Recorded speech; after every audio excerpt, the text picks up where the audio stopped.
Sa video ito ay muli na naman nating papasukin ang mundo ng kababalaghan. Susubukan nating muli ang makakuha ng mga posibleng mga sagot mula sa mga espiritong posibleng naninirahan sa iimbestigahan nating dating apartment na pagmamay-ari ni Sir Lance Pentacasi o mas kilala natin bilang Flashlight Manila. Ano daw ang na-sense? Basta umubong daw yung tenga niya. Ibig sabihin ng entity daw. Taong 1970s pa raw ay naitayo na ang apartment na ito. Sinasabing wala raw tumatagal sa apartment at umaalis din kaagad ang mga tumitira dito. Kaya 2016 hanggang sa ngayon ay nakabakante na ito at ginawa na lamang itong tambakan ng ilang mga gamit. Pero ang kwento ay hindi lang daw tao ang nakatira sa apartment na ito dahil pati mga nilalang na hindi natin nakikita ay nandito na rin pala. Gamit ang old style paranormal method ni Sir Ed Caluwag ay magagawa kaya niyang makakonekta sa mga espiritu dito. At ano kaya ang mga makikita niya sa kanyang gagawing investigasyon? Hindi niya malaman kung ano dahil lang basta sinasabi. Bakit mo pinabayaan? At may makuha din kaya kaming ebidensya sa aming sariling investigasyon ng aking partner, si Black Sheep Ghost Trip.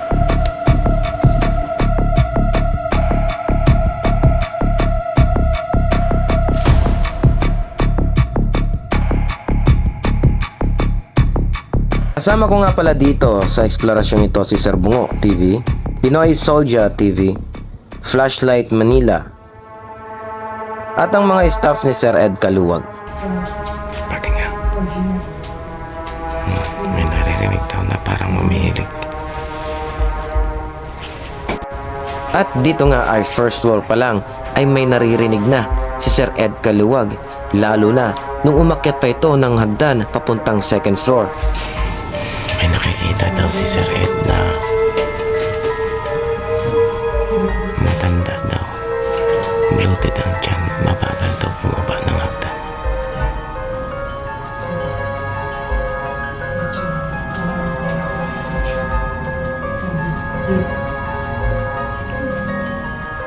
Pagkatapos noon ay pumanik na rin kami sa second floor para malaman namin kung ano pa ang mga gagawin ni Sir Ed at kung ano pa nga ang kanyang mga makikita.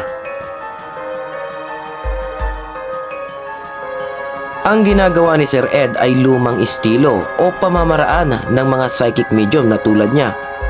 Ito ay para makakontak sa mga kaluluwa ng mga taong namatay o kaya naman sa mga elemento sa paligid. Gamit ang lapis na nakabalanse sa isang tatsulok, sinasabing kaya din daw ng mga kaluluwang i-unbalance ito para mahulog o kaya naman ay ituro ang kanyang posibleng sagot sa mga nakasulat sa papel. At meron pa siyang isa pang gamit. Ito ay ang kombinasyon ng kandila na nakatutok sa salamin. Gamit ang refleksyon ng apoy sa kandila ay babanda ito sa salamin at maglalabas ito ng anino. Ayon kay Sir Ed, kaya daw magpakita ng mga espiritu sa pamamagitan ng refleksyon ng kandila sa salamin.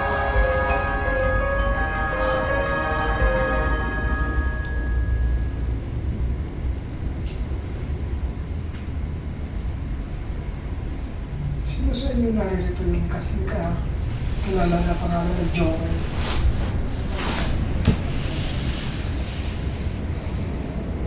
May kasama tayo eh. Joker daw ang pangalan.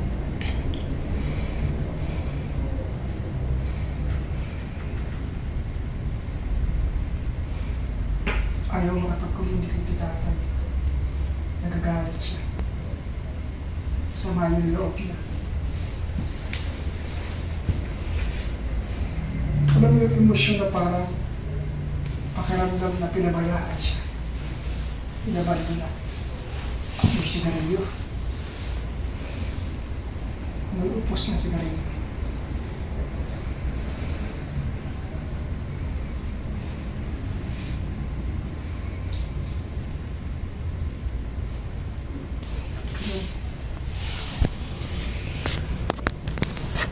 May upos na tayo sa hindi.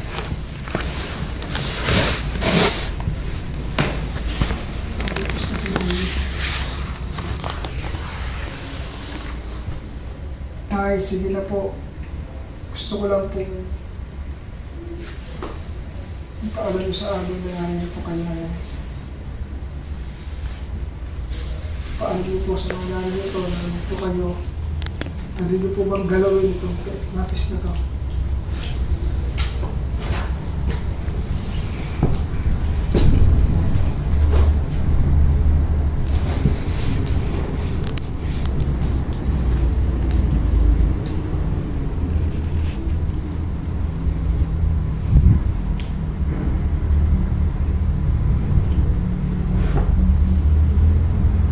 Nagsisinsog yung lapis.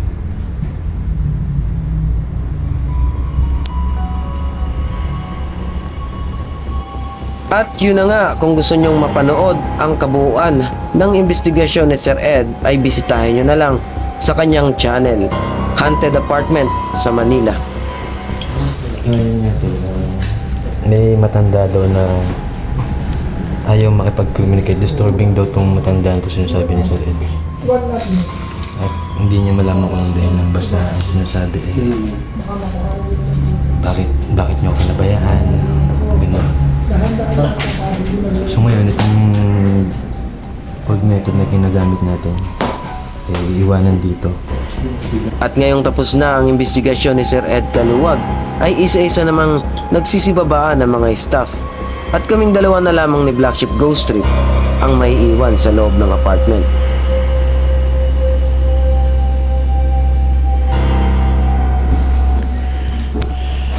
Sepat mo naman siguro dito. Ito siya.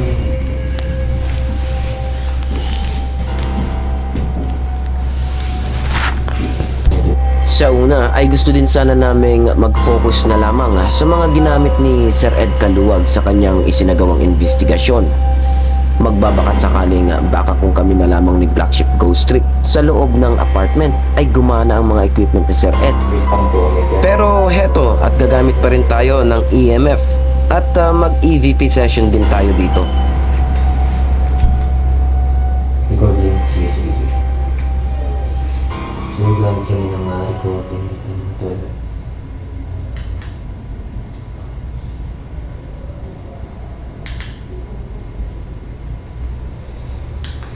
Okay. Ako si Noriel Gash Trip. At ang kasama ko naman po ay si Black Sheep Ghost Trip. Kami po ay nandito para makipag-usap sa sinasabing nanditong nananahan, lalaki na may katandaan. Nandito po ba yung matanda?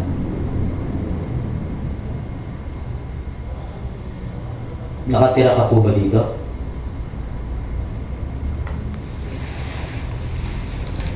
O dati kang tumira dito?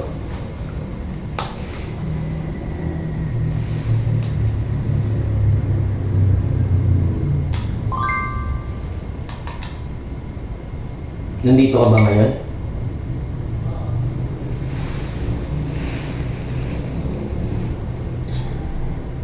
Pwede mo bang pagalawin ang lapis? Gusto mo ba kaming umalis na? Okay lang ba na nandito kami?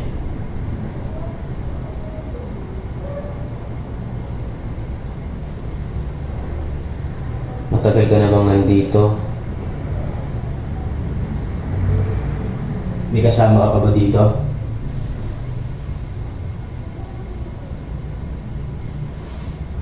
Anong meron dito sa cabinet?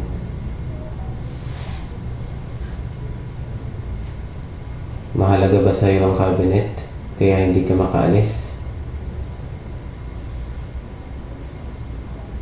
Last question pa tol. Tapos yun, play natin yung record. Pwede ka bang gumawa ng sign na nandito ka?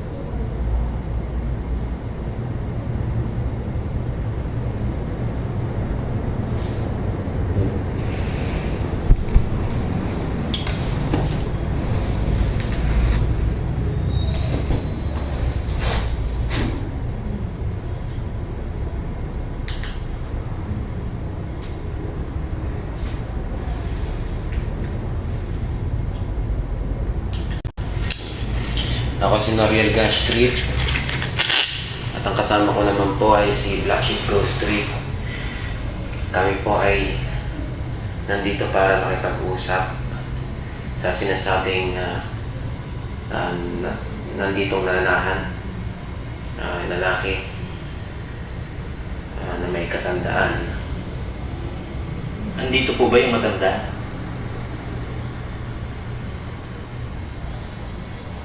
Nakatira ka po ba dito?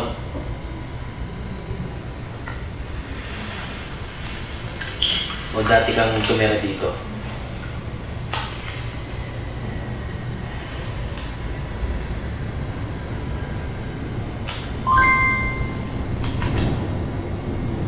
Nandito ka ba ngayon? Shit, pwede mo ulit yan, Pel. Shit, Pwede mo bang pagalawin ang lapis? pwede mo ulit yan. Huminga. Bakit mo? Oo. Pero, Hindi ko nga. inulit mo. Hindi.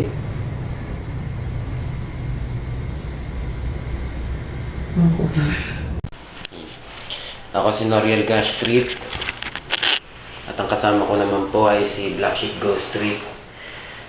Kami po ay nandito para makipag-usap sa sinasabing nanditong nananahan lalaki na may katandaan. Andito po ba yung matanda?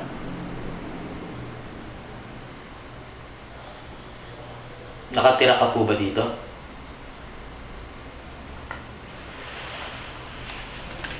O dati kang tumira dito?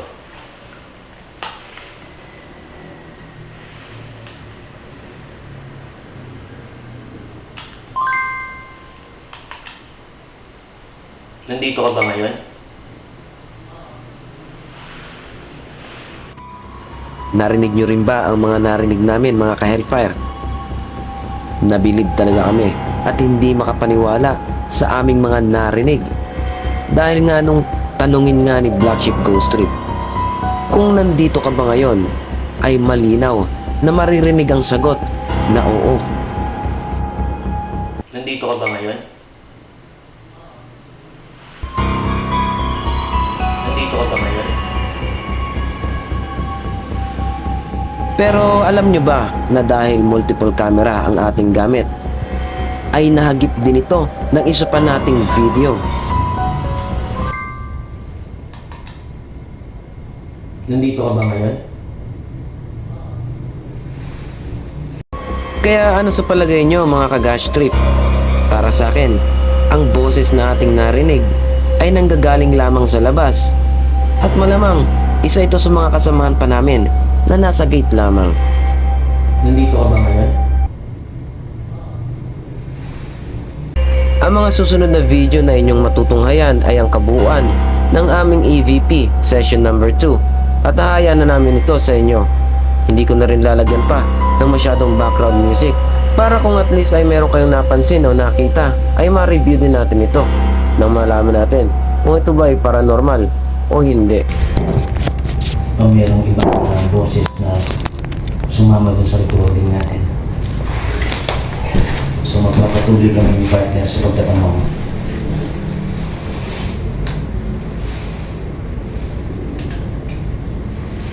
Ready?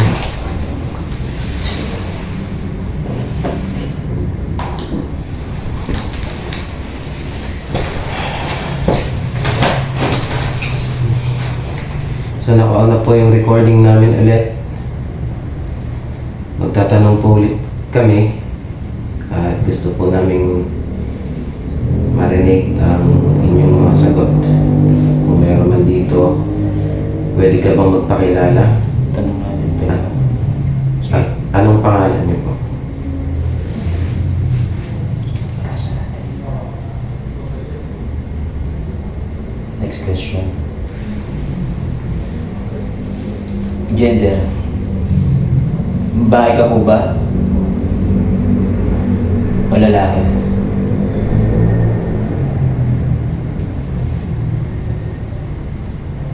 Next question. Ilang taon ka na po ba?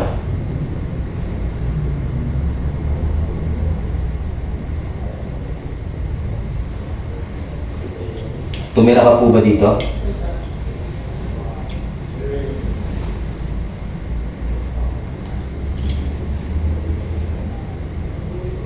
Masaya ka ba ngayon na nandito kami? O galit ka?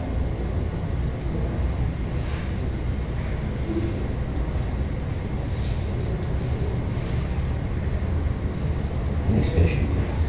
Pwede mo bang sabihin kung bakit hindi mo pagalaw ang lapis na nakapatong?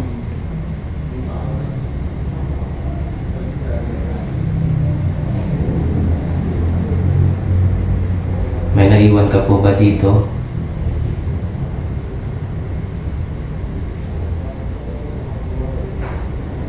Madalas ka po bang nandito?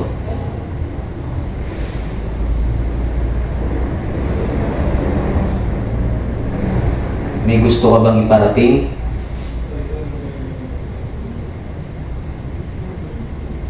Sige po, pwede kang magsalita.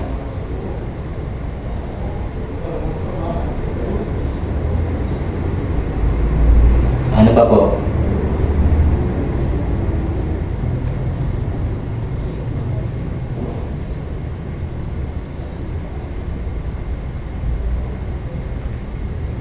Next question.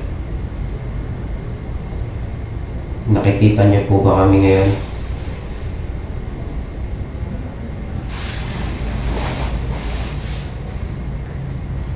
Pwede mo po bang sabihin kung saang part ka dito ng bahay?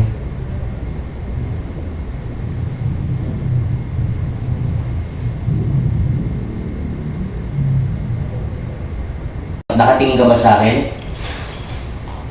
Nakatingin ka sa akin?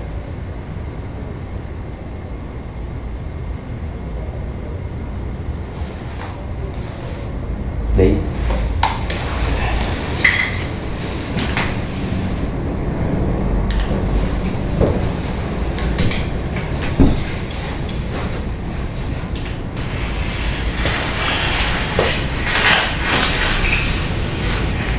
So nakauna po yung recording namin ulit.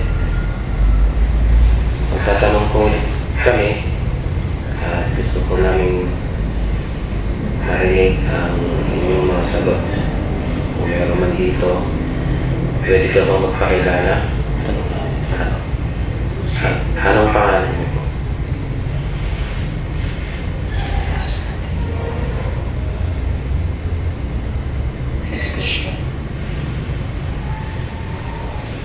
Gender. Bahay ka po ba? O lalaki?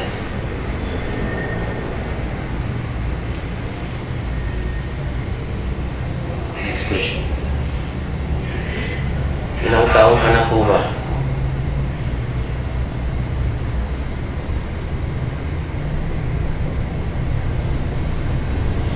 Tumira ka po ba dito?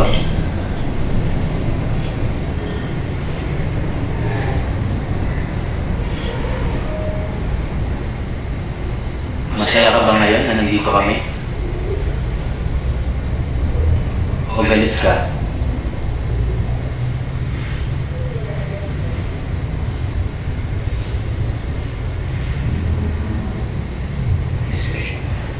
Pwede mo bang sabihin kung bakit hindi mo pagalaw ang lapis na nakapatong?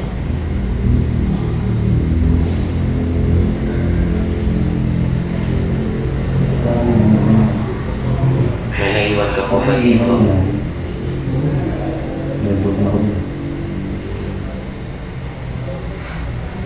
Madalas ka po bang nandito?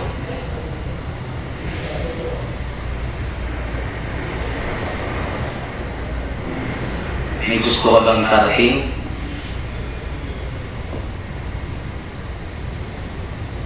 Sige po, pwede kang magsalita.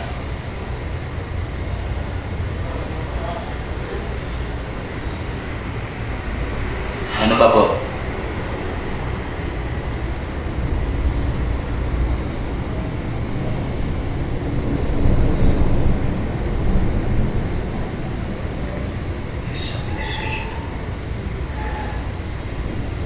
Nakikita niyo po ba kami ngayon?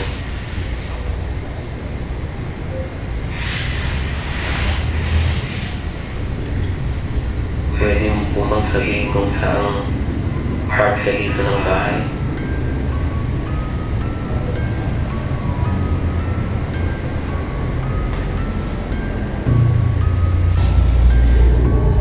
So guys, ito ang nangyayari. So nag-record kami dito. Naka audio recording kami. Nakadalawang test kami dito. At palagay namin meron kaming nakuhang audio ni Tol Black Sheep sumama. Pero under review pa rin ito. Tingnan natin kung totoong paranormal o Pwedeng mga hingalan din namin. pwede. Pwede. Di ba? Ito dito. Nasa desisyon nyo pa rin po yung pagpapasya. Oo. Kung ano sa palagay nyo yung mga nakakalap nating recording doon sa mga pumasok doon sa clip ng ating ginawa recording. Hmm. So ano? So, dito na ho matatapos yung aming investigasyon tungkol dito sa bahay na to. At hindi pa rin namin iniiwanan na itong bahay na to ay haunted. Pero for now, para sa amin wala kaming kakaibang nakaramdaman sa bahay nito habang kami dalawa lang ngayon nandito. Ayan, narinig natin si Tol Black Sheep. So, hanggang dito na lamang po tayo. Ayan, masaya kami dahil na-explore namin itong kwartong ito, itong apartment na ito. At masaya kami dahil nakasama din namin si Sir Ed Kaluma. So guys, thank you so much sa inyo. At hanggang sa muli. Tunay ngang ang mundo ay nababalot ng misteryo. Marami tayong katanungan na gusto nating malaman. At sa tulong ng makabagong teknolohiya ay nakakakuha tayo ng mga ebidensya. Ngunit ang lahat ng ito ay may limitasyon lamang. Kaya bilang isang ghost hunter at sa lahat ng mga ghost hunter ay iingatan natin ang ating kredibilidad. Nang sa ganon ay maihay natin nang walang pagdududa sa mata ng ating mga manonood ang ating mga ebidensya. Ako ito si Noriel Gastrip ng Hellfire. Hanggang sa muli.